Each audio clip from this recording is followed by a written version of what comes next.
I didn't find out that my son wasn't really mine until he was about 5 years old and sick. I was suspicious after the tests, so I got a DNA test done. That's when I found out he wasn't my child.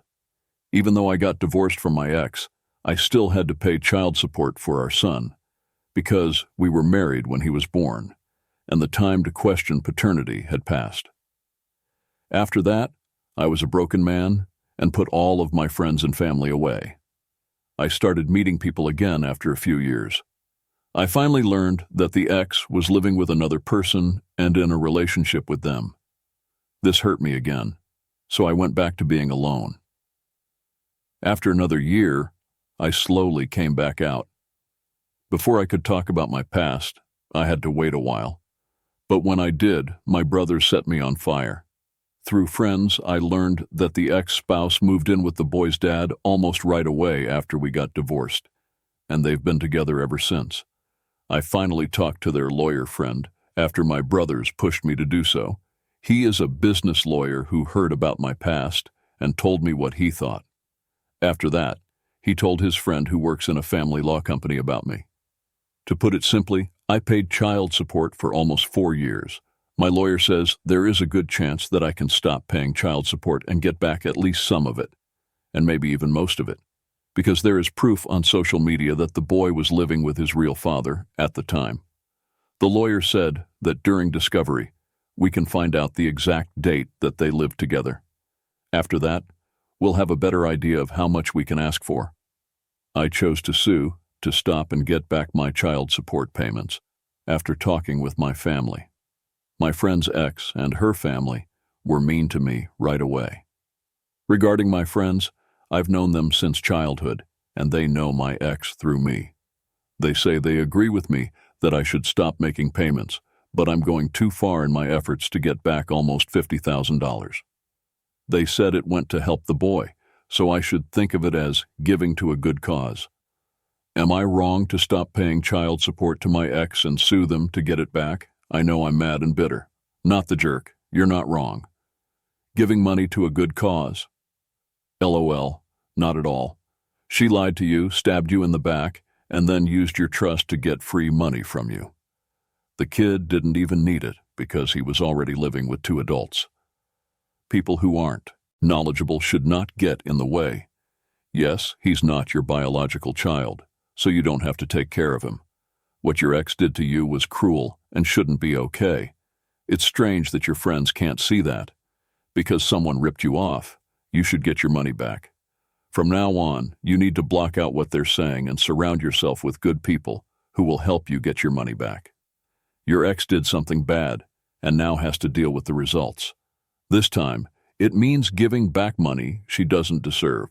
The freen might want to give their own money if they think it's such a good cause. It is silly to think that it is okay that they were basically ripping off the OP for money the whole time. He lost $50,000, but he shouldn't have lost it. For that money back, he should make a GoFundMe page called Not My Child Fund. That way, he'll probably get it back faster. OMG, that's great. OP should definitely do this. In addition to being the boy's actual father, she was a con artist who wanted your money. Not only was he not your duty, they both knew it wasn't our duty either. Your money helped them live, and they liked having it. They can now enjoy what happened because of what they did. Sue her like crazy. Earn interest on your money back. Giving money? So, ask your friends to each give your kid $10,000 and see what they say. Clowns all the way. My daughter is the 3rd child. She just finished college and started working. We needed to have a party because she's the first person in the family to do this. We're going on a cruise this summer because she's always wanted to do that. Around that time, my younger child also turned 13, and he asked to go get his present. My daughter agreed, so the 3 of us are going on a trip. So he stays home with the dogs because he hates the ocean. My 26-year-old oldest son is married to Bethany. I told you about the trip. Neither of them was invited, so this is when they got mad.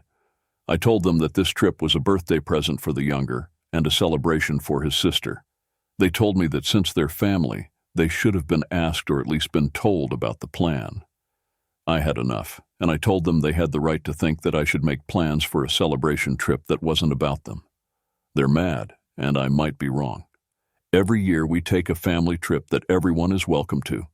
This year, it was in October and is still happening. My son doesn't get along with his sister very well. I don't believe he feels alone.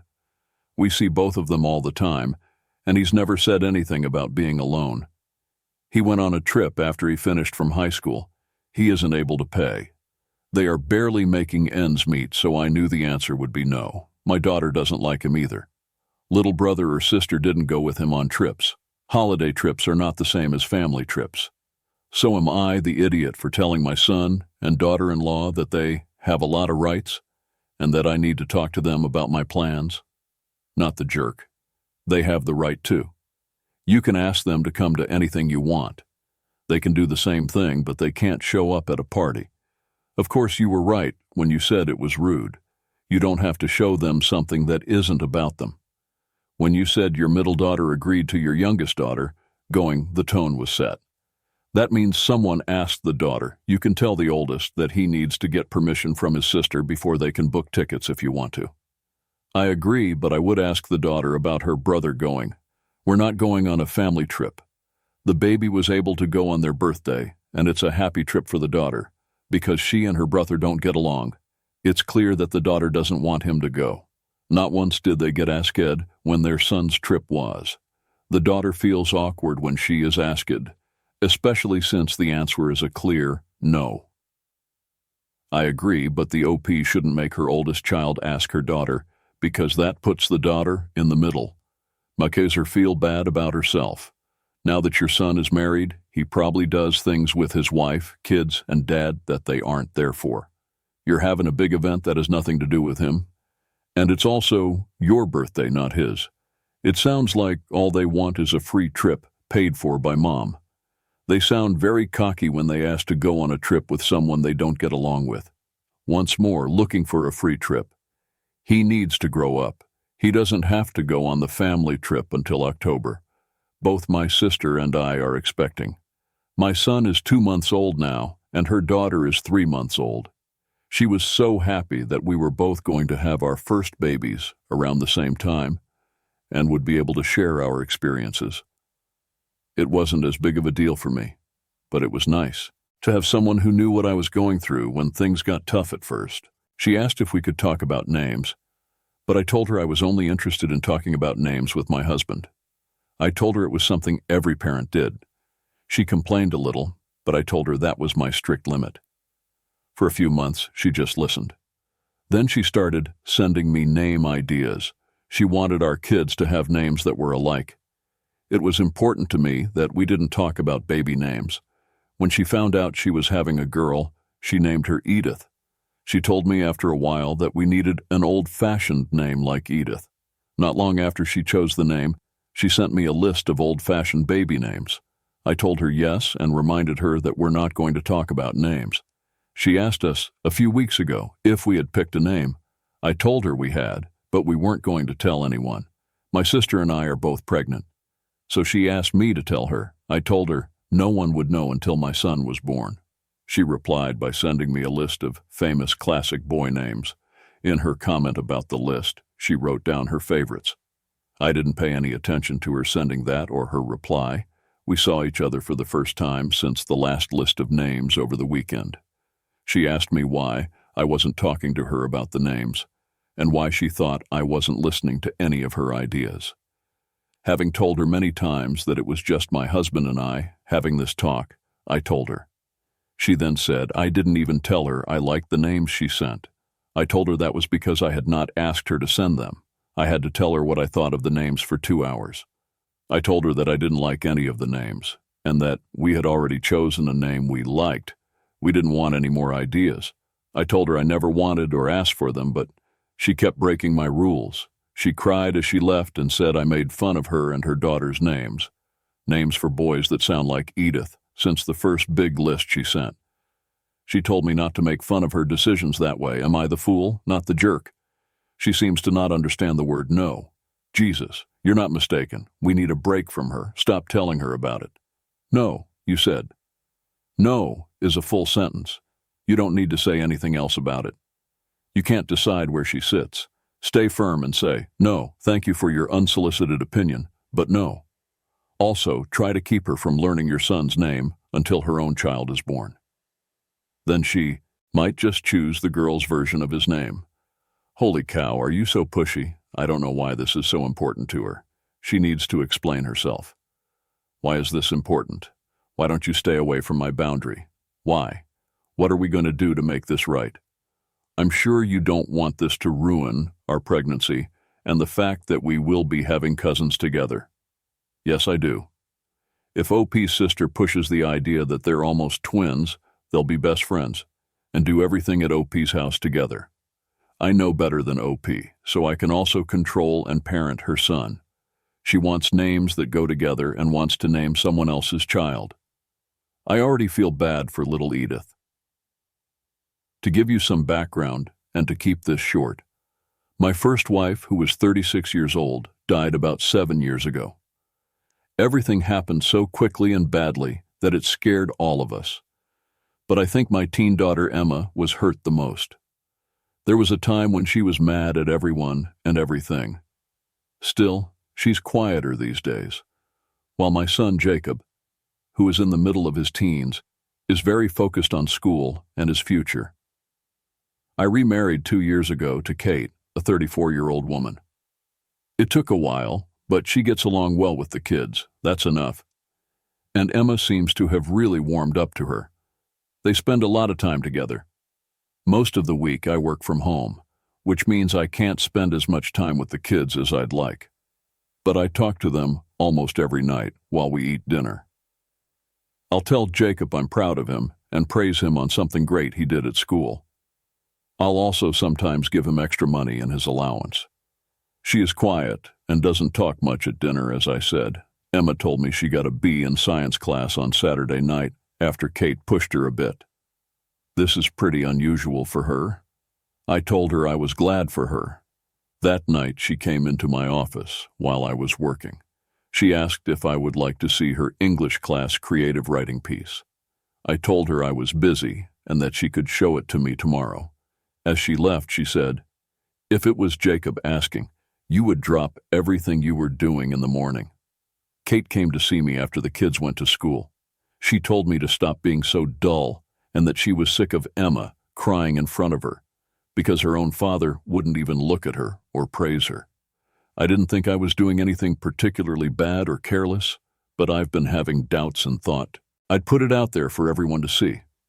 Please explain. Teenage daughter, who is shy, quiet, and having trouble in school, got the nerve to ask her dad to look over a 14-page school project that she thought was too short to be too long. You told her you were busy, right? Why couldn't you take 30 seconds to really like her project, make her feel better about herself, and give her the attention she needs? Of course you're the stupid one. But you don't get why he doesn't want to listen to Emma, because she didn't deal with her mother's death well and grieved in a way that didn't bother OP. The OP's comment that his daughter had a hard time when her mother died is getting old. It doesn't help us decide if it's okay that he ignores her. It's also interesting that she wanted to share an artistic piece. It makes me wonder if Emma isn't smart or if she's just bad at science and math. I think it's interesting that he tells his sons how proud he is of them. But when his daughter does something great, he only says, "I'm happy for you." Hearing someone say, "I'm happy for you," feels good, but it's not the same as hearing, "I'm proud of you." It bothers me that you can't tell the difference while writing it down. You clearly like your son more than your daughter. Do better before you make things worse between you and your kid.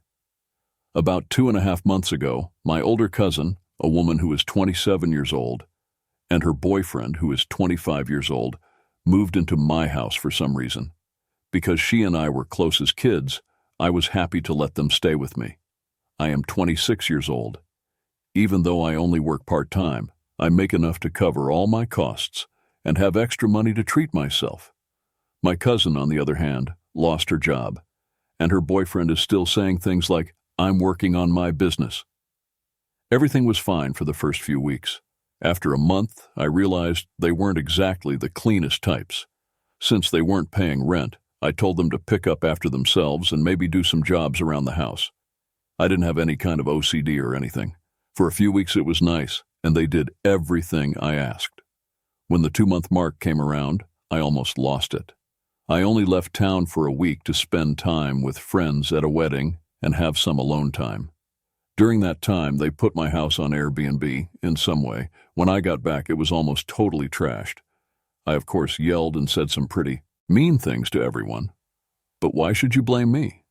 It cost a lot of money and was very nice. I never thought they would do something like that because they were always polite to each other. I called her mom and told her what was going on. I didn't want them to become homeless, so I tried my best not to just throw them out. She made some of her own while we were talking on the phone.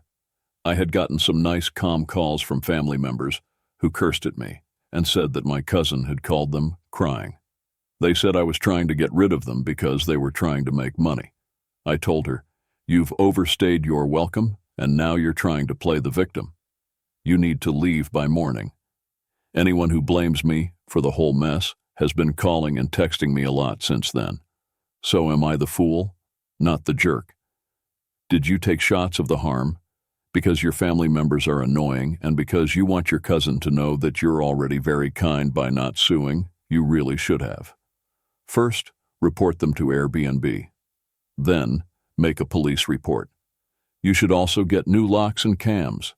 You shouldn't try to make money off of someone else's house. I'm shaking my head. The other reason they didn't ask first was that they knew it was wrong. Really, it must be awful to come from a home where you can't tell if you're right or wrong. In this case, your family thinks you're crazy for letting them put someone else's house on Airbnb while you're not there, but you're not. These people need to be thrown out right away. You're being too nice. People who are spoiled rotten. You should send them a bill for the cleanup and fixes and ask the family to help out and send money if they won't. You should also stay away from this cousin and tell her that if she doesn't leave right now, you'll call the police and maybe even file a case because she rented out your house and trashed it without your permission. Update. Thanks for your thoughts. Thanks for the comments. They asked to pay for everything after I said I would sue, so I think we can come to a deal that isn't legal.